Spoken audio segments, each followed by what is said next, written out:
η οποία όλοι η σύσταση που είναι ευχόμαστε κάθε επιτυχία, γιατί είναι μια ομάδα που δημιουργήθηκε από το αίμα το δικό μας, μην το ξεχνάτε αυτό, το δικό μας όλων των ομάδων του Αστυνομικού Κοινοβουλίου και όχι μόνο. Θα παρακαλέσω το μέλος του Συλλόγου, τον κύριο Παπαϊάνο, να κάνει την απονομή.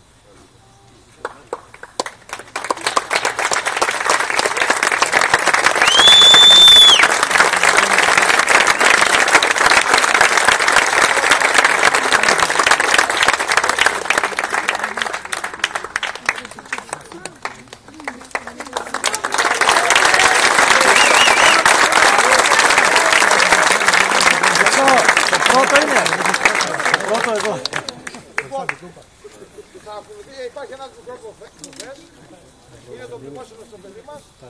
Όλοι είστε καλεσμένοι, μπορεί να πάτε στους συλλογούς σας, ό,τι έχει εκεί πέρα. Και σας ευχαριστούμε που ήρθατε και τον